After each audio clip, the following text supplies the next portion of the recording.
Olá a todos. Oi, cheguei. Oi! E aí, Oi, Lúcia, tudo bem? que saudade. Que saudade de você, que saudade. Hoje Você que viu nós... quem tá aí?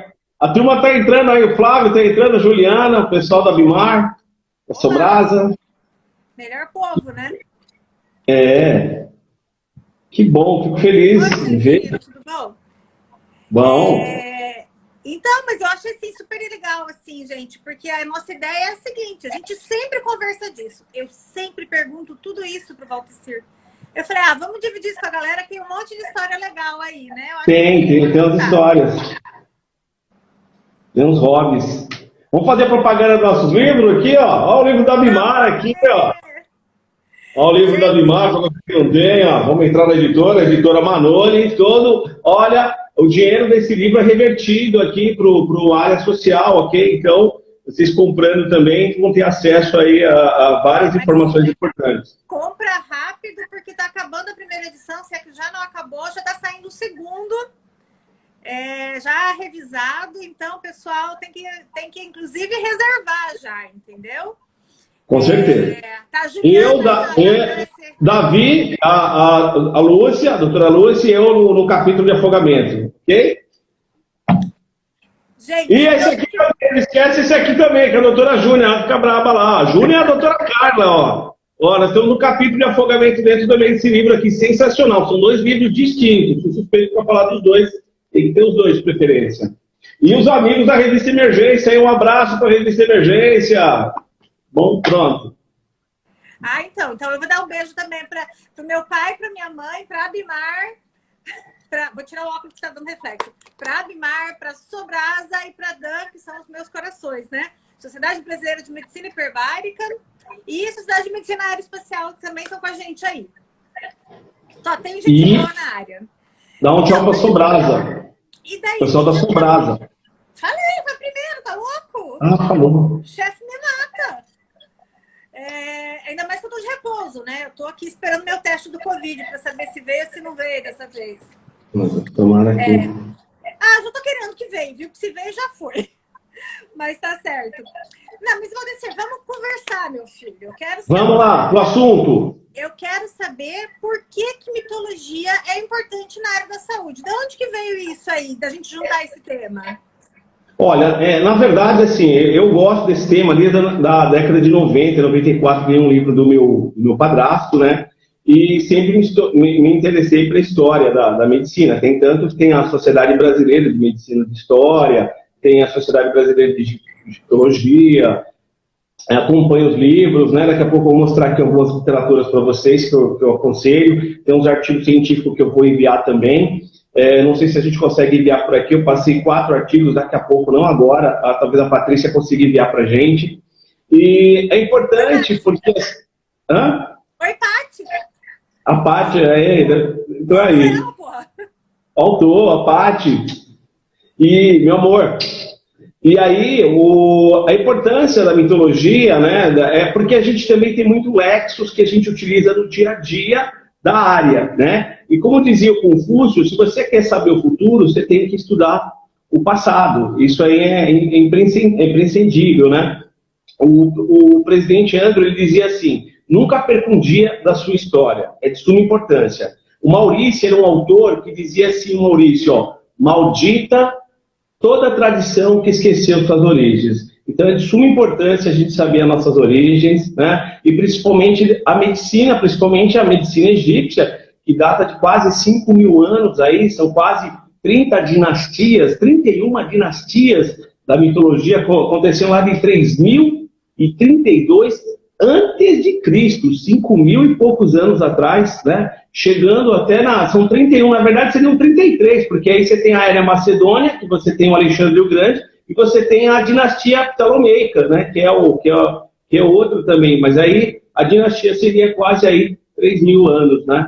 Na área. Então é de suma importância os alunos também se interessarem para a área de história médica, história da enfermagem, mas a história também em sua raiz, não apenas em sua folha, em seu galho, em seus troncos, mas procurar sempre a raiz da história. É muito interessante, é muito importante para a gente isso. Também ajuda a gente a entender um monte de coisa na fisiopatologia, né? Por que aquele nome estranho tá ligado ali, né? E é bem disso que nós vamos falar.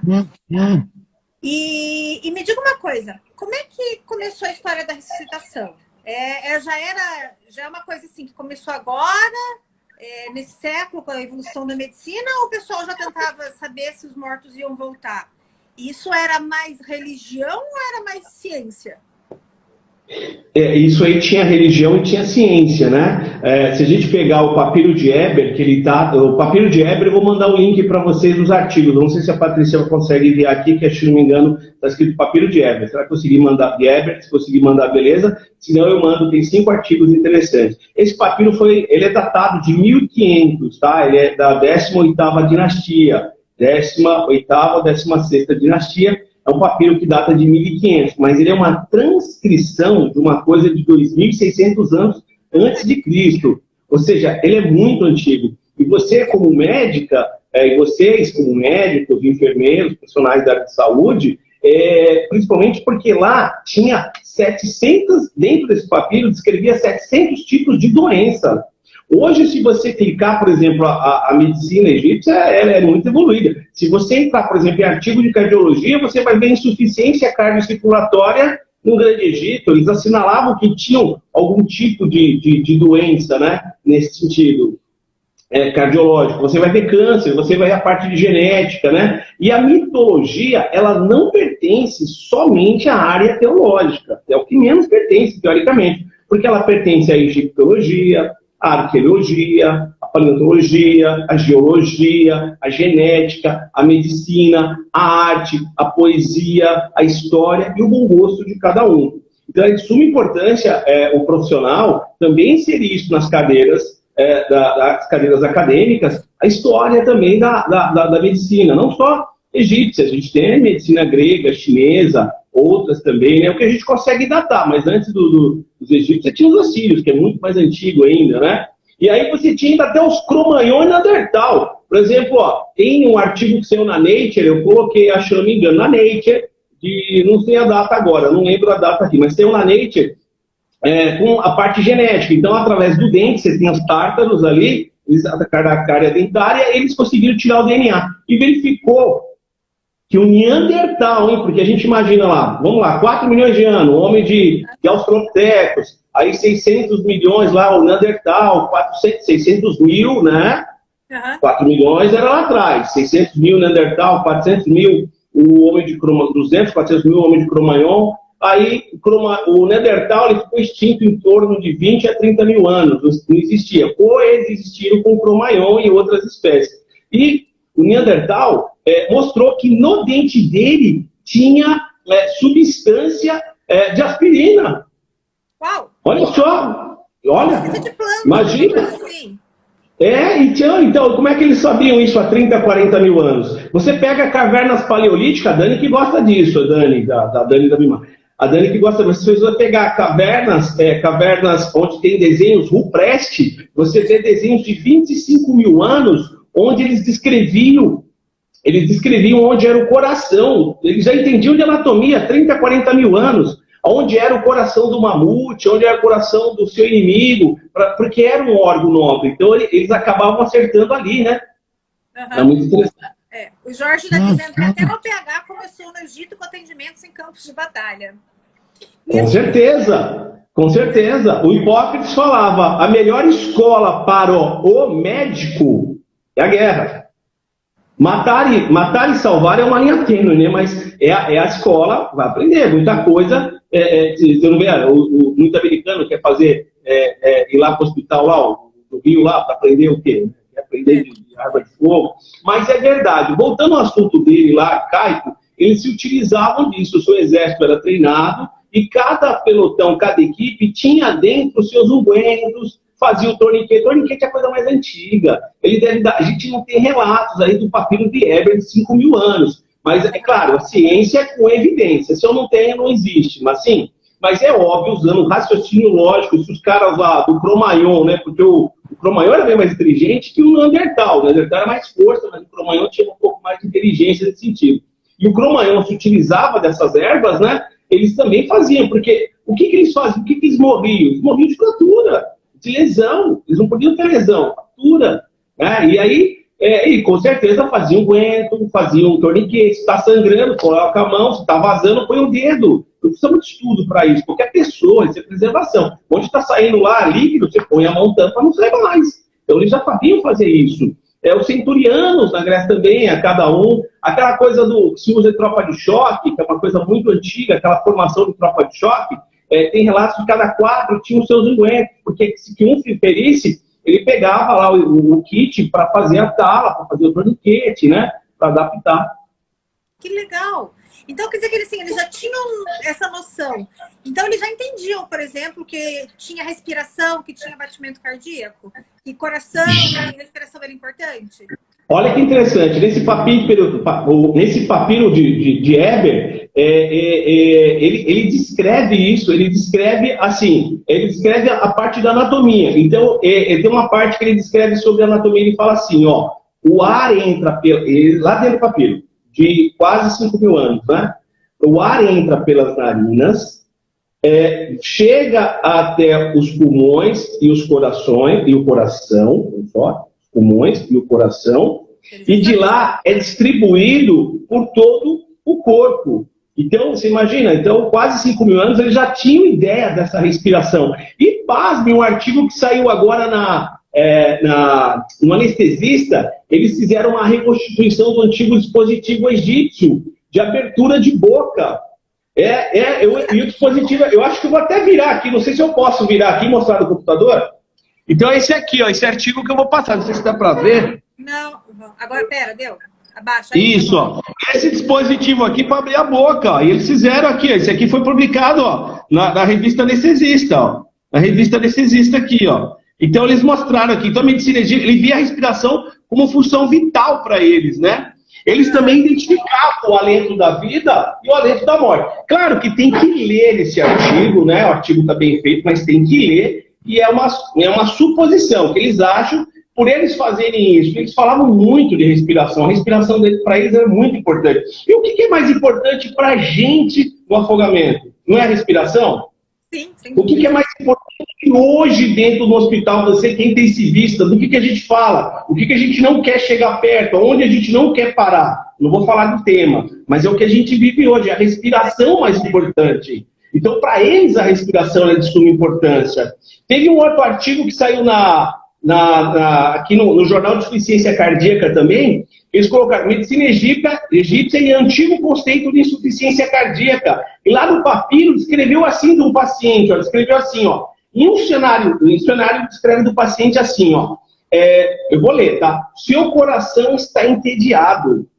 O coração enfraquece. Isso significa que o coração não fala, ou que os vasos do coração estão mudos. Já falando lá de arteriosclerose, de ICC, de insuficiência cardíaca, mas olha, esse aqui tem do papiro de Ebers, então de 1.500, mas de 2.000, uma transcrição de 2.600. Eram 700 tipos de doença. Quando você entra hoje no PubMed e clicar mitologia egípcia e doenças, se você clicar diabetes, cruzar com diabetes, com insuficiência cardiorrespiratória, com outras doenças, você vai ver ginecomastia, o outro. Vide o Akhenaton, lá da 18ª dinastia, o pai de Tutankhamon, que é o mais famoso, né? Veja lá, ele tem algumas morfologias da cabeça, tudo, né? Ó, a mitologia é descrita também em duas situações. A científica, que é o que a gente está falando, que a gente está focando, que a gente não vai tentar fugir. E outra parte que eu dividiria em duas ou três, eu dividiria em duas, que é a parte mística. A parte mística, onde eles associam isso a disco voador, que tem ET, essas coisas. Eu gostava dessas coisas de ufologia e tal. Mas isso aí não... mas isso não é ciência e não bate. Nenhum egiptologista fala disso ou cruza esses dados, né? Não tem essa evidência científica disso em escavações, né?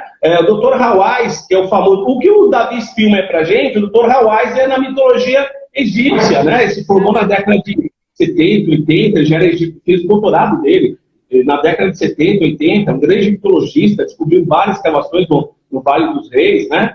Então, é tudo científico, né? E a outra parte é a parte de dogma e crendice, né? Que foi passado de antepassados, aí, associar isso com coisas ruins ou com outras coisas aí, né? Eles falavam também da retenção de líquido do coração. Uma outra passagem dentro do papiro de Eber, que eu vou falar, depois eu passo para vocês esse artigo também. Ele fala assim, esse está aqui no Jornal de Insuficiência Cardíaca, foi publicado em 2006, mas é um artigo excepcional. Como fala de mitologia, nunca é antigo, né? Diferente dos nossos guidelines, do INCOR, da America Heart, 2005, 2010, 2015, agora, uma diretriz que vai vir em 2020, para o ano que vem, a diretriz do afogamento que vem do RS para a gente, o THTLS, TLS e a TLS para o pessoal, mas aqui não, aqui é do papiro de Heber, de 2.600 anos antes de Cristo, 4.000, quase 5.000 anos. E estava escrito assim, ó, uma outra situação, ó, retenção de líquido ou congestão. E aí ele falava assim, ó, seu coração está inundando, este é o líquido da boca, suas partes do corpo estão todas juntas e fracas, seu coração está inundando. Então, ele descrevendo mais de 700, né? Mais de 700. É a diferença do papiro de Eber e desse que vocês estão olhando aqui atrás. Esse aqui é outro papiro, o papiro de Runefer. Eu posso falar lá na frente. Porque ele foge da medicina, já é uma outra coisa. Vou tentar ficar próximo aqui da área nossa, mas ele foge. Tirando os egípcios, assim, tinha outros relatos antigos em outras coisas, falando de respiração, de coração, de sopro de vida, essas coisas? Sim, a própria Bíblia, a Bíblia hebraica, leiamos lá em Gênesis, capítulo 2, versículo 7, que diz, então o Senhor Deus soprou o ar nas narinas, né? E o homem passou a ser alma vivente, né? Então o Senhor Deus transformou o homem do pó e da terra, né? Em vida, e soprou nas narinas o fôlego da vida. Em Salmos 104, lá na Bíblia também fala, lá em Salmos 104, se ele tira a respiração, ele volta ao seu pó. E a Bíblia hebraica também é antiga, né? Lá em Gênesis é antigo, né? Tem outras passagens em Reis também contam uma outra história, né? Que uma pessoa fez um tipo de ressuscitação diferente, né? De outra passagem também fala sangue é vida. E você tem essas passagens antigas aí. O nosso professor Alexandre, lá do Rio, está perguntando, Valtecir, vocês dizem que a primeira ventilação foi feita por Eliseu na Bíblia? É mito ou verdade? Olha, na verdade a Bíblia é nova, né? Se você for pegar, ela tem 2.000 anos. A ventilação, talvez, por isso que eu falei desse artigo que saiu no Anestesista, para dar uma lida, do papiro de Eber, mostrando aquele equipamento que eles já entendiam da ventilação. Né? Existia um tipo de ressuscitação que eles faziam. Então, com certeza, eu acho que foi eles primeiros que fizeram pela data, né? Porque são 5.000. Isso que você falou apareceu 3.000 anos depois, 2.500 anos, 2 milênios, é muita coisa.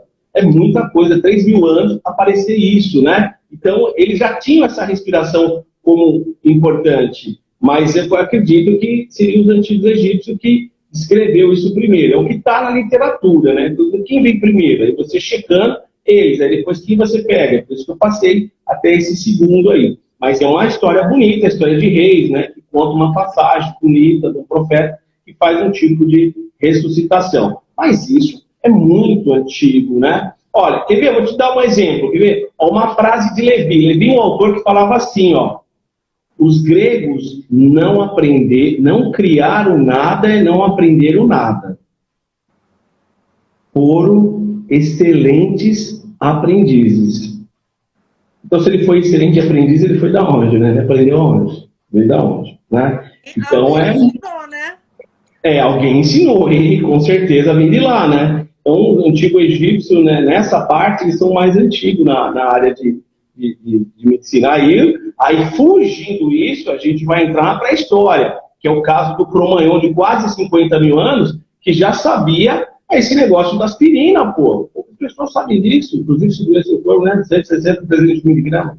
160, 320. Claro, com prescrição médica. Se sentir dor no peito, tudo. Quem for alérgico vai ter uma alergia. Uma asfixia da coisa do espírito, porque asfixia. Né? E me diz uma coisa, o que a esfinge tem a ver com isso? Porque me disseram que ela tinha uma coisa com a história da medicina, mas eu nunca soube o que é. A esfinge tem um enigma, né? O enigma da esfinge, né? Que conheça, aquela coisa lá do conheça a ti mesmo, né? Isso é uma coisa grega que eles gostavam de utilizar, né? A esfinge, ela faz 3 perguntas aí. Quem sou? Deixa eu pegar uma esfinge aqui, ó. Quem sou? Deixa eu pegar que eu esqueci. Quem sou? Eu tinha uma esfinge aqui. Vou para mostrar para brincar. Então, ela falava um enigma assim, ó. E aí eu aconselho ler esse livro de Sófocles, a coisa mais linda, ok? Pessoal, dá um tempo aí. O pessoal de resgate, de emergência, do socorro, me chama para o treinamento, tá bom? Não dá a impressão que eu não sou egiptologista, ok? Não estou mudando a função, é um hobby, ok? Então, leia esse livro do Sófocles, eu conto a historinha dele, mas a esfinge, ela tem essas 3 situações. Quem sou, de onde viemos e para onde vamos, né?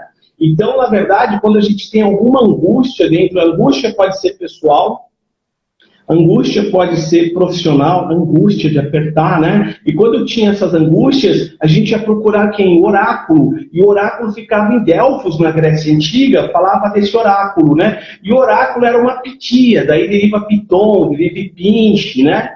E deriva Piton, deriva Pinche, e a pitia falava com os deuses lá. E eles perguntavam para ela para tirar essa angústia. Mas conta a lenda, bem rapidinho, eu vou tentar contar, do Sófocles, que ganhou em segundo lugar essa peça, 2.000 e poucos anos atrás, 2.600 anos atrás, se não me engano, ele ganhou em segundo lugar, mas é o mais lembrado. Conta certa feita que tinha Jocasta e o nome do branco, do nome dele, que era de Caio, esqueci o nome direito aqui. E esse tinha aprontado alguma coisa com uma moça e tinha ganhado aí uma coisa muito ruim, uma profecia muito ruim com ele. E nessa profecia dizia que o filho dele, que iria assumir o Tebas, virou rei, que o filho dele iria matar ele. Né? E aí ele já ficou preocupado, porque ele consultou o oráculo, aí o que ele fez? Ele pegou, depois eu volto para esse vídeo.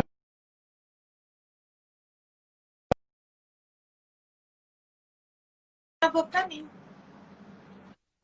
Aí ele pegou o menino e mandou embora. Tipo aquela coisa da maçã da Branca de Neve, que é Ctrl-C, Ctrl-V essas histórias, né? Aí ele ficou apavorado que o menino podia matar e desposar a esposa, desposar a mãe, que absurdo. Ele pegou e mandou um caçador levar o menino longe, assistiu essa história em algum lugar, né? E esse caçador levou o menino e deixou ele pendurado. Por isso que o Édipo quer dizer pés estendidos, pés pendurados. E aí o menino ficou lá, um casal de pastoreiro encontrou, cuidou e criou o menino. Esse menino cresceu aos 18 anos, andando numa estrada lá, alguém chegou para ele e falou assim, você é um filho bastardo. Aí ele assim, né, recebeu essa informação, vou resumir, tem que ler o livro, é fininho, pequenininho, vale a pena. E aí o que ele fez? Ele pegou e foi consultar o oráculo. O oráculo falou para ele o seguinte, olha, você vai matar seu pai e desposar sua mãe. Ele ficou apavorado, ele pegou e saiu da cidade. Resumindo, estou resumindo, né? Ele saiu da cidade e foi embora para Tebas. Chegando em Tebas, escutou que tinha um monstro enorme, com cabeça de mulher. Olha a inteligência, cabeça de mulher. Corpo de leão, para ter força, você tem que matar 2 leões. O primeiro trabalho de Hércules é um leão. Tem uma simbologia, uma mistagogia por trás disso. E tem que ter asa, porque a gente quer futuro, a gente está imaginando voar, alçar voo. Por isso que ela é complexa. Ela tem cabeça porque é de mulher, porque é inteligente, é sábia. Mas tem corpo de leão porque é forte. Mas tem asas para alçar voo. E aí, mas era um monstro também que tinha que decifrar o enigma. E a cidade estava, Tebas já estava nos seus derradeiros. Porque essa esfinge pulava na frente da entrada principal da cidade, lá, quilômetros antes, pulava na frente dos seus viajantes e dizia, decifra ou te devora. Pessoal, não conseguia decifrar, morria. E aí o rei de Tebas falou que dava o reino e até a mão de Jocasta para salvar Tebas, valia tudo para salvar Tebas.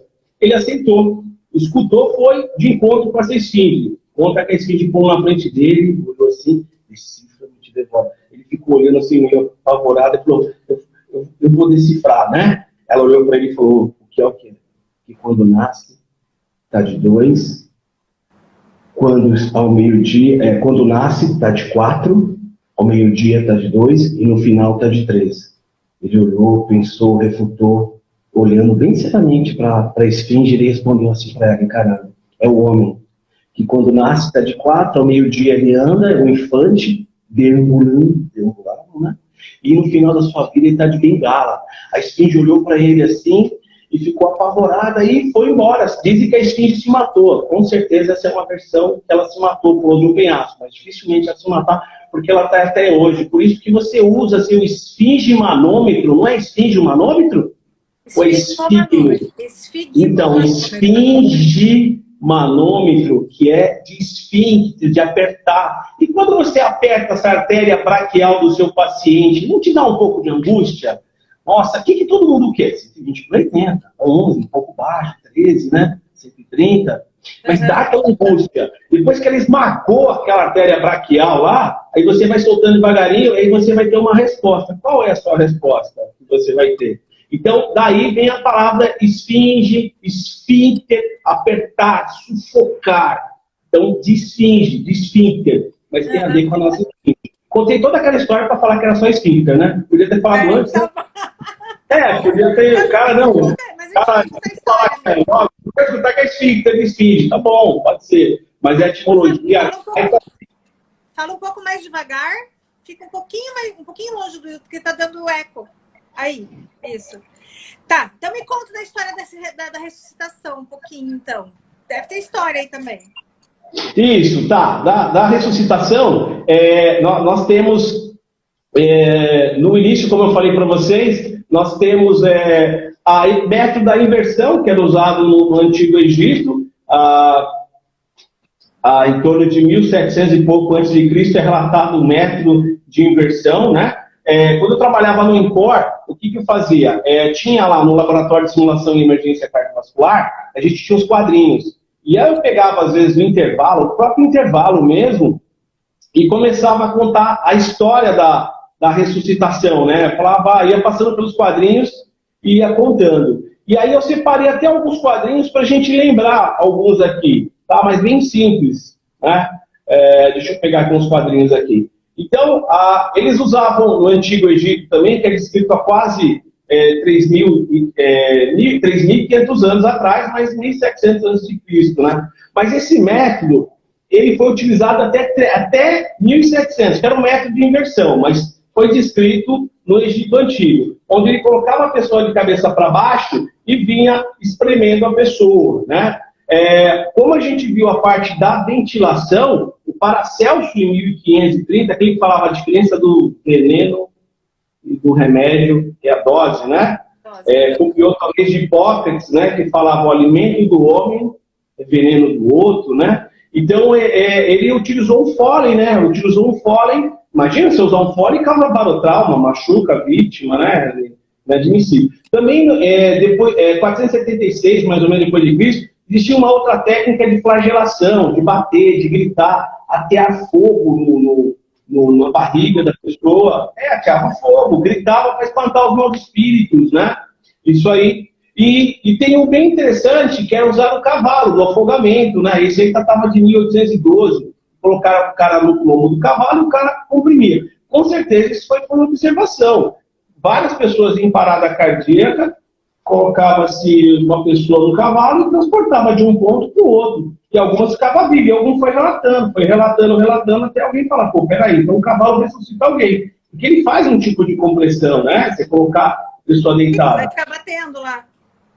Vai ficar batendo e vai fazer essas compressões aí, vai fazer essa pressão positiva e negativa, e com certeza vai gerar algum tipo de débito. A gente não vai usar o cavalo para estudar isso aí, né? E com certeza o cavalo devia comprimir melhor que muita gente. Ou talvez o equivalente do soco precordial, que antes era comum, né? Porque talvez revertesse alguma arritmia, alguma coisa assim, vai saber. No caso vagal, alguma coisa do gênero, né? E aí esse método foi abandonado em 1815, motivo que os cavalos acabavam sujando a praia, e aí eles começaram a usar um barril, né? Pegava um barril, colocava o cara em cima, puxava para frente, também usava um barril, até aparece um desenho do pica-pau, um tipo de barril fazendo isso, né?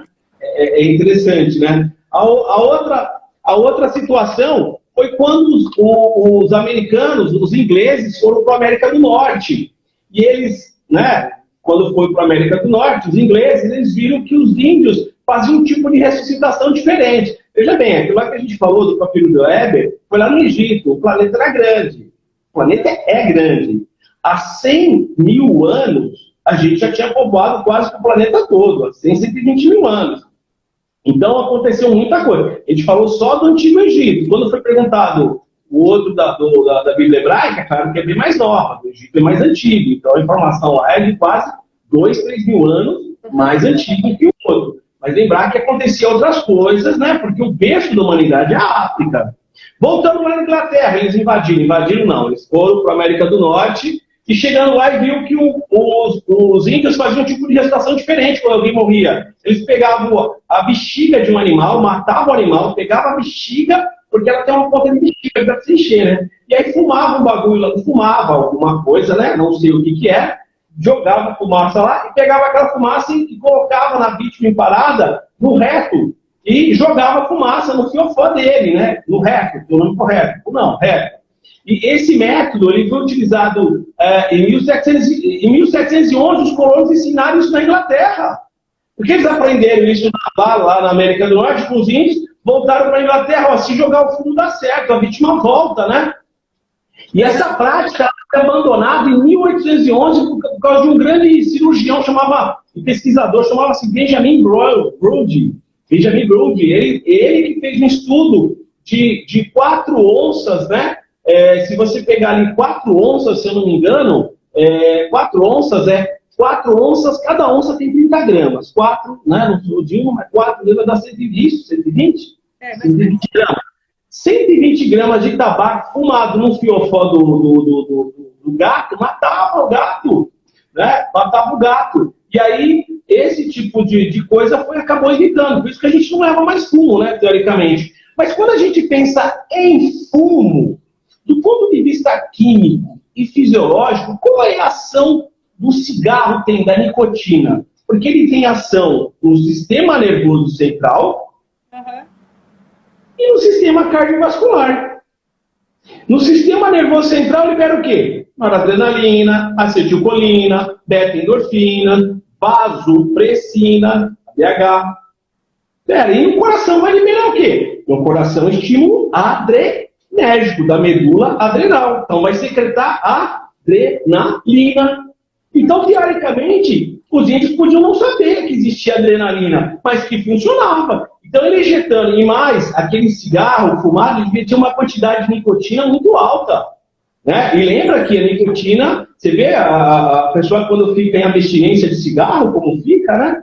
Então, tem pelo amor de Deus, ninguém vai jogar fumaça, né? Levar, né, fumo no fiofó do outro. Mas que tem efeito fisiológico, tem, porque lá é uma mucosa, lá é absorção. Então, não tem gente que faz absorção de droga pelo nariz, pela boca, pelo ânus, pela vagina. Então, existe uma absorção ali. Então, talvez alguém voltou por causa dessa estimulação beta-adrenérgica aí, principalmente do sistema cardiovascular.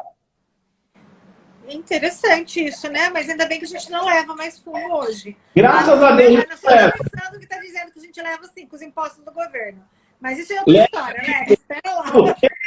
Eu tava louquinho para falar, mas deixa eu me segurar que eu tenho que ficar com compostura. Eu falo cada vez. Vamos falar de mitologia grega, então, que você falou de egípcio até agora. Nossa, mitologia grega é melhor. E tem o Clister que enfia o glicerina, né, no reto. Então eles usavam um Clister lá, tinha um Clister próprio que vinha lá na Inglaterra para você, o cara lá em parada cardíaca, e você tacar fumo nele, meu. Era assim que era feito. Ui. Vamos falar de grego, esquece disso. Os gregos. Não, então, mas você falou bastante de mitologia egípcia. A gente tem alguma coisa da mitologia grega também?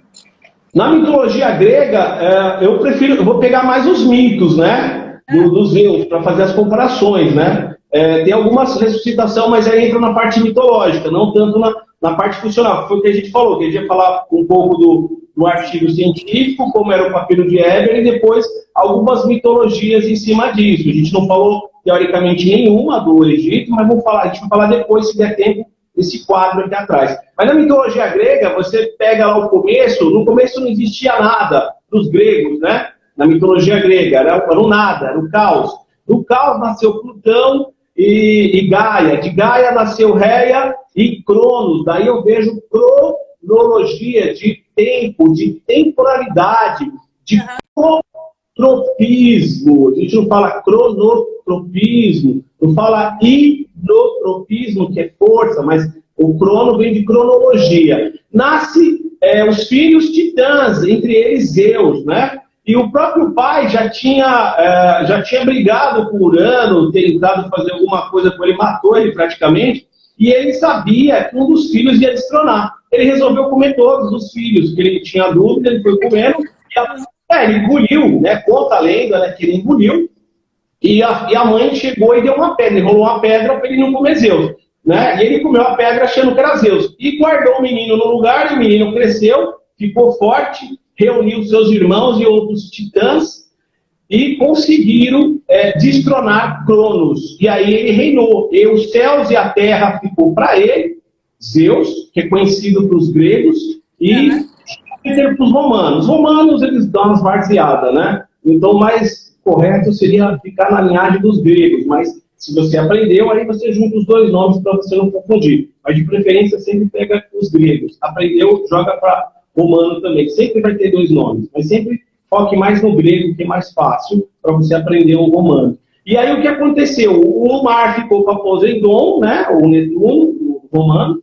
Os infernos ficou para Hades, ok? E aí o local dos mortos.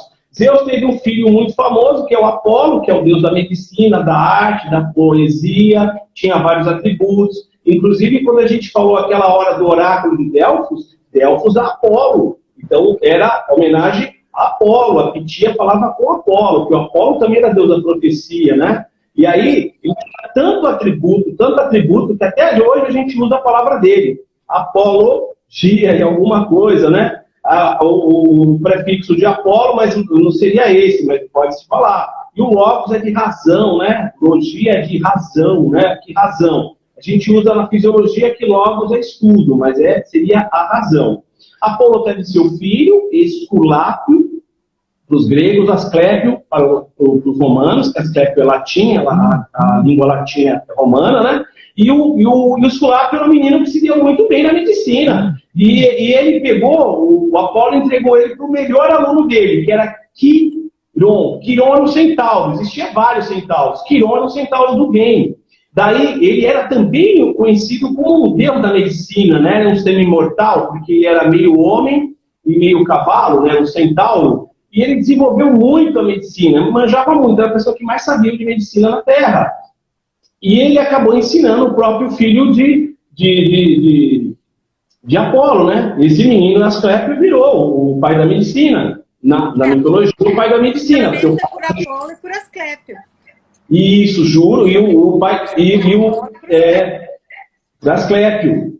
E aí o que acontece? Esse menino desenvolveu muito a medicina, inclusive Quiron, ele deriva a palavra cura. Ele escreve Chiron ou Quiron, né? Cura, quiromania, quiropraxia, né? Então, de Chiron, desse centauro, vem a palavra cura. E aí esse menino aprendeu muito na área de medicina. Aí o que aconteceu? Esse menino começou a ressuscitar os mortos. Já estou resumindo o finalzinho aí. Ele começou a ressuscitar os mortos, começou a criar criou a ilha do tio Hades dele, né?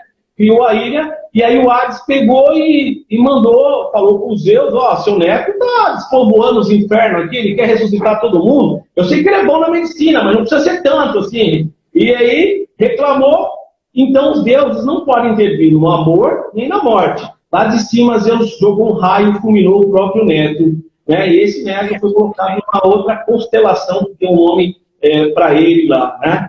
Ele também teve uma filha que chamava Higeia. Para ter saúde, tem que ter, né, higiene. Tem que ter higiene. A gente sabe disso. Os gregos falavam isso.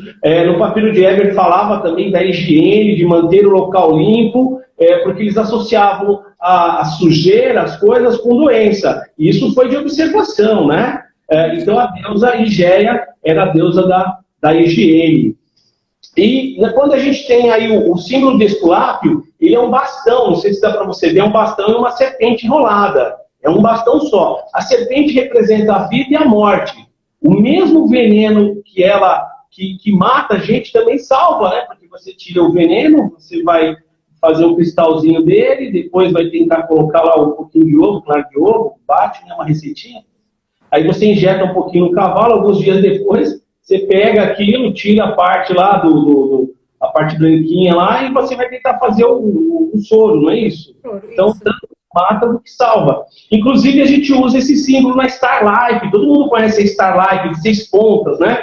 O Dr. Léo Sturt, em 1973, ele criou, porque a Cruz Vermelha estava tendo os conflitos de não usar a Cruz Vermelha e usar uma Star Life. E aí ele criou 6 pontas. Conta a lenda que o Léo Sturt queria criar mais uma pontinha ali dessa Star Life, que era um treinamento, onde a primeira ponta era detectar, aí alerta, pré-socorro, você está indo no caminho, socorro no local, cuidado durante o transporte e tratamento definitivo, dentro do intra. E ele queria colocar mais uma ponta nessa, conta a lenda que o Léo queria colocar uma ponta ali, que seria o treinamento, mas ela não ornou, não ficou legal. Isso aí é lenda, não sabe se foi isso mesmo. Mas é um símbolo. Outro símbolo que confunde é o símbolo de Hermes, né? Que é diferente, tá ok? Esse símbolo é diferente. O Hermes é o deus do autoconhecimento. Ele tem asas na cabeça porque te eleva, mas é humilde porque tem asas nos pés também, desce. A palavra hermético, ela quer dizer pra gente fechado, mas hermético era uma coisa muito mais complexa. Encontro do seu eu, conheça ti, é uma outra coisa, né? Conta que ele tretava com a Apolo, aí é fofoca, aí outro dia eu conto. Olha, há um relato também, puxando para o desfibrilação, os caras vão querer ir embora, o cara está falando de mitologia. Não, vamos falar de Abigard. Abigard, em 1775, quis dar de Zeus, dar choque em galinha, porque foi a primeira vez que foi descrito choques em galinha. Como que foi, ó? Ele pegou a galinha, escreveu assim, ó, Abigard, olha, dava um doutorado isso, ele escreveu assim, ó, porque o Zeus mandava raio também. E ele falou, pô, vou mandar um choque. A eletricidade já tinha descoberto há cerca de uns 30 anos. Ele pegou e fez assim, examinei uma galinha que nocauteei com um choque na cabeça. Assim. Resolvi dar um choque na coluna, na caixa torácica e na coluna espinal. Né? Logo a galinha se levantou, porém, novamente caiu sobre seus pés.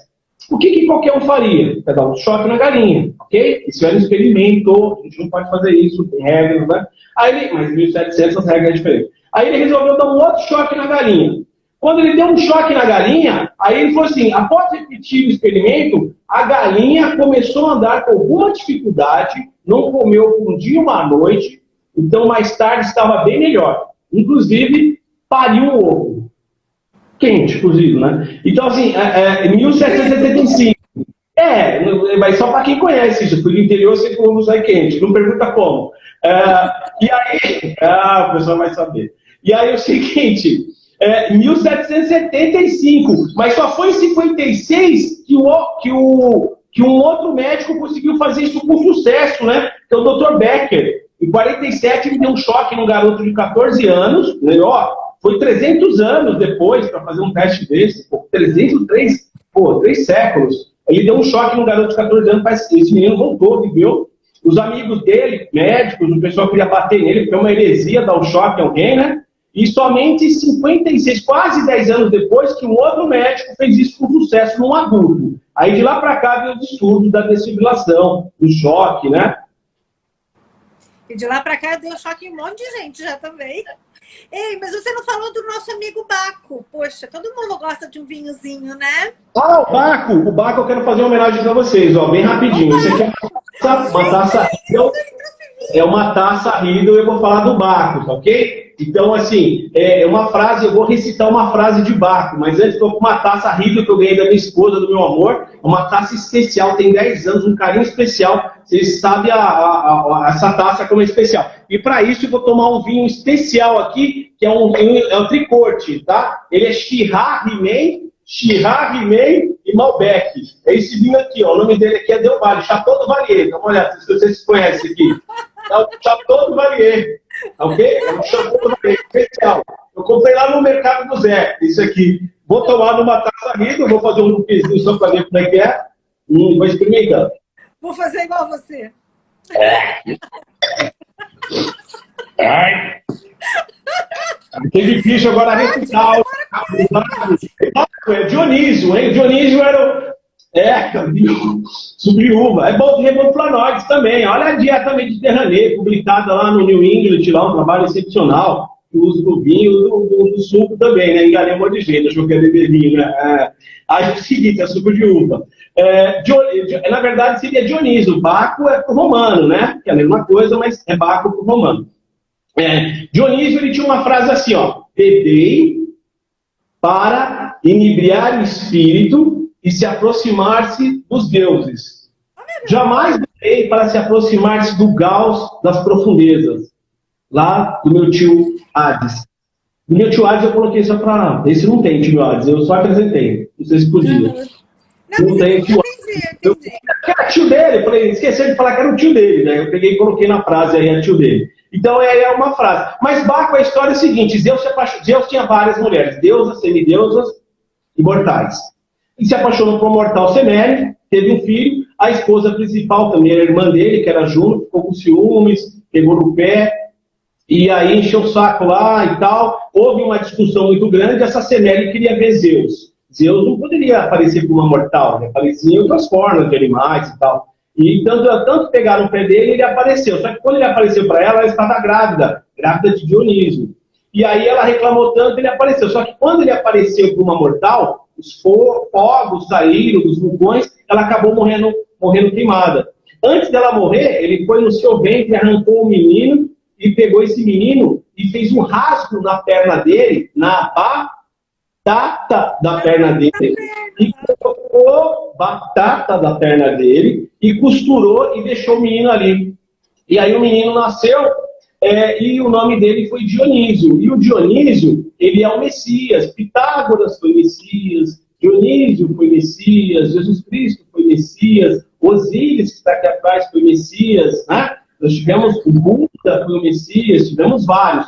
E para os gregos, o Dionísio era o Messias. Os romanos que estragaram o corpo com o intuito de bacanal, que é outra coisa. Mas era o Deus do vinho, o Deus da alegria, o Deus que fazia a interseção entre a gente e os deuses em cima. Então, o Dionísio era muito importante nesse sentido.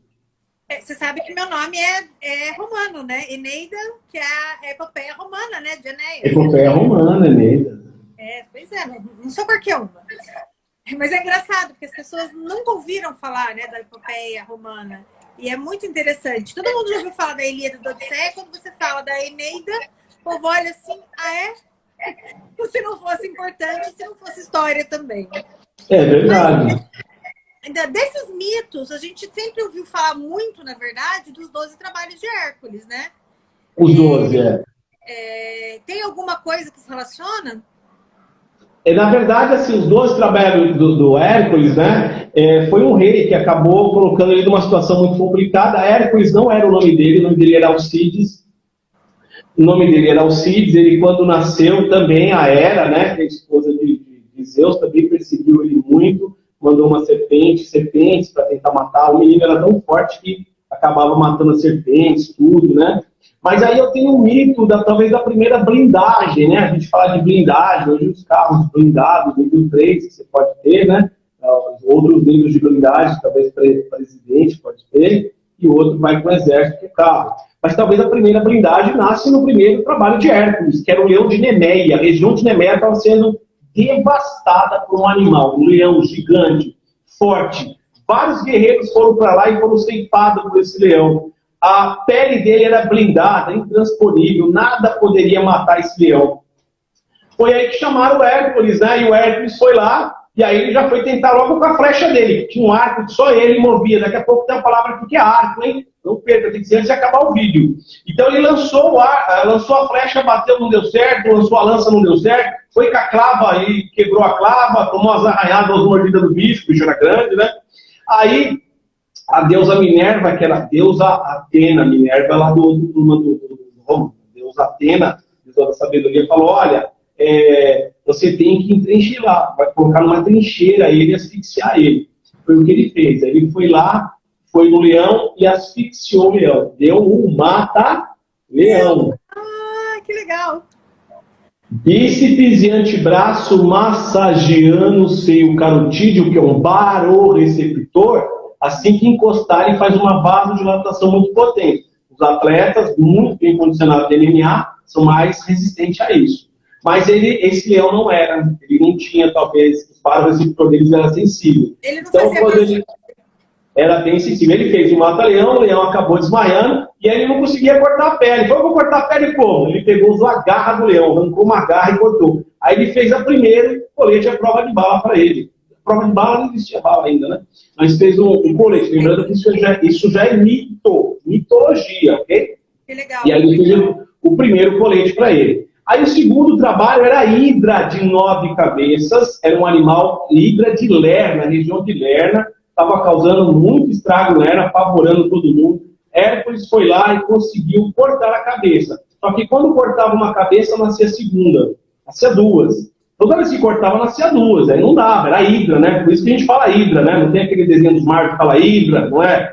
A gente também tem a hidra. Tem hidra na política, né? A gente corta a cabeça deles, nasce dois. Então aí o que ele fez?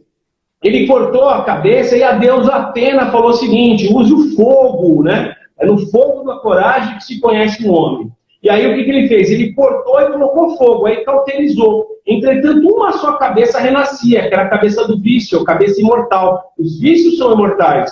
Cabe a gente sempre ficar olhando para a gente, porque a gente sempre tem os vícios. E os vícios estão guardados. O pessoal não tem um vício, está lá dentro, guardado. Né? Por isso de uva. Né? Então, assim, os vícios estão lá. Eles estão lá dentro. E aí, como que faria para ver esses vícios? Hermes falou para ele, o Hermes lá, falou o seguinte, ó, guarde ela no buraco bem fundo e toda vez vai ver se ela está lá, se ela não escapou. Então, ele ia verificar esse vício que estava lá. Né? E aí, quando ele cortou a cabeça, ela era venenosa. Aí, o que ele fez? Ele pegou as alvejas, as flechas dele, e pegou o tóxico dele. Tóxico, em grego, é arco. Pegou o tóxico dele. Toda palavra que você vê na área de saúde, ela tem uma razão etimológica. Você compreende ela. Quando você fala arteriosclerose, artéria, endurecimento, esclerose. Ateroma, aterosclerose, plaqueta de ateroma, endurecimento também. Então, ela faz sentido. O tóxico não faz. Mas tóxico vem da onde? Tóxico vem do arco, e o arco vem desse segundo trabalho aí, teoricamente, pode ter sido desse segundo trabalho de Hércules, né, que é a coisa mais antiga que a gente conhece. Pode ser que é uma coisa mais antiga, mas a gente só vai até ali. A gente foi, por isso que eu falei, tem que se preocupar não com os galhos, né, não com os galhos, os troncos, mas com as raízes, mas talvez era uma raiz muito mais profunda. Então, o tóxico vem do arco, né, em grego é arco. Então, inclusive, na parada cardíaca, tem lá eu tinha um 6H, 6T. Aí depois ficou 5H, 5T. Aí depois ficou, né? Voltou a hipoglicemia, achava que hipoglicemia não matava, hipoglicemia mata. Né? Aí no T tem o trauma e o tóxico, né? Nos 5 T's da trauma, tensão, trombo, na coronária, e o tóxico, né? O tóxico, aí fala de toxicologia. Né? Então, tem a ver com esse sentido. Da hidra de Lerna. Da hidra de Lerna. Que legal. Extraído. E aí vai até 12, não sei se dá pra gente contar os 12 aí, tá, né? só falta 5 minutos. Eu quero que você fale de pandemia. Pan que amava Eco que amava Narciso. Pan que amava todos, Eco que amava Narciso que não amava ninguém. Pan que amava todos, Eco que amava Narciso e Narciso que não amava ninguém. Vamos falar 3 palavras aí, hein? Pan, Eco e Narciso. Pan, ele era um fauno que vivia nas florestas. Ele gostava de sair com as ninfas, ele gostava de sair, trocar ideia. Ele gostava de beijar as ninfas, né? Sair com as ninfas e tal. Namorar as ninfas é o correto. Então, ele namorava todas as ninfas. De todos, né? Já epidemia vem de Epimeteu. Epimeteu e Prometeu. Epi vem de primeiro. Então, Prometeu e Epimeteu foram 2 titãs que ficaram, Zeus não fez mal para ele. Prometeu que criou o homem do barro e tal, e ele animou ele com outras coisas. Só que Epimeteu era irmão, Epimeteu era inconsequente, ele fazia primeiro, depois pensava.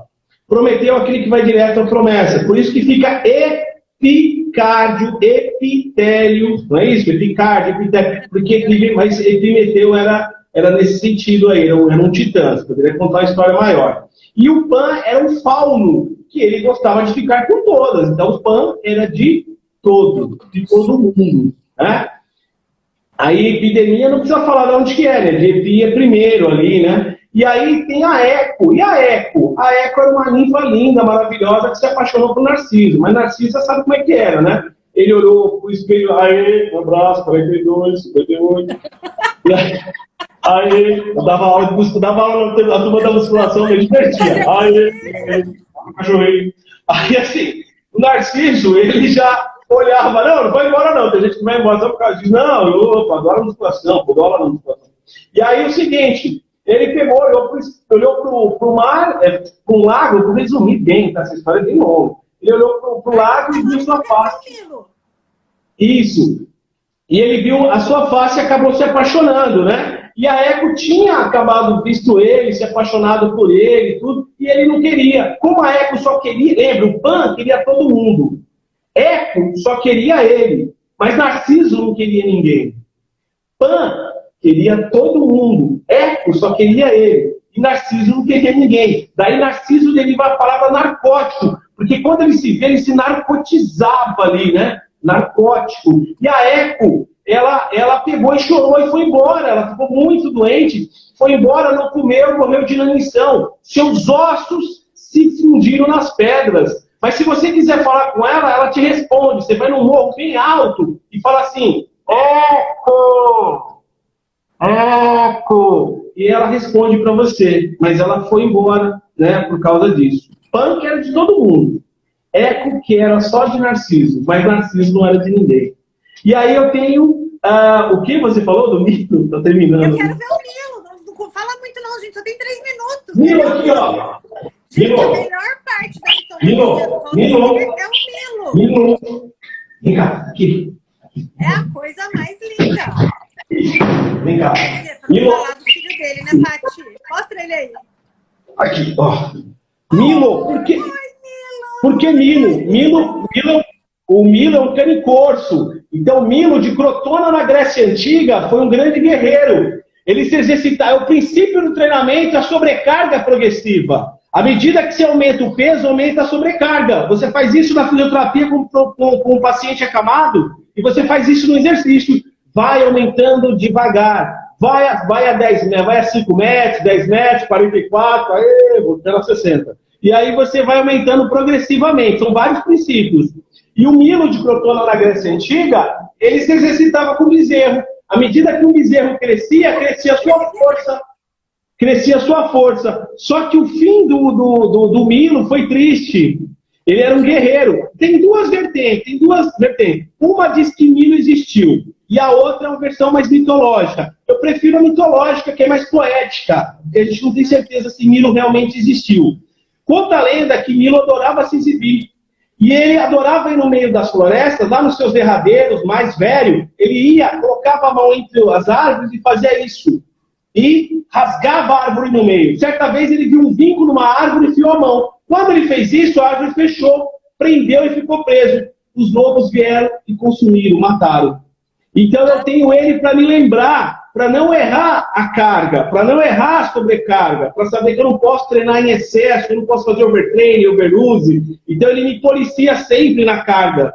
Eu fico lembrando dele sempre nesse sentido. Milo, acerta o volume, intensidade, não erra. Isso serve para tanta coisa na vida da gente, né? Não tudo é a base. Carga.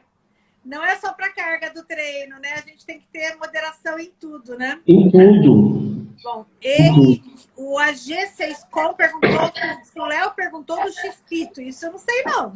O X-Pito, Léo, beijo, Léo. Meu sobrinho, o X-Pito tá escondido. Tá acabando. Acabou, que pena. Não deu para falar do quadro, não tem problema, que era mais mito. Foi uma delícia, Valtecir, obrigada. Eu adorei. Pessoal, eu sou do treinamento, podem me chamar para dar aula de primeiros socorros e tal, tá ok? Eu vou dar aula para ler. Eu não sou egiptologista, não sou professor de história.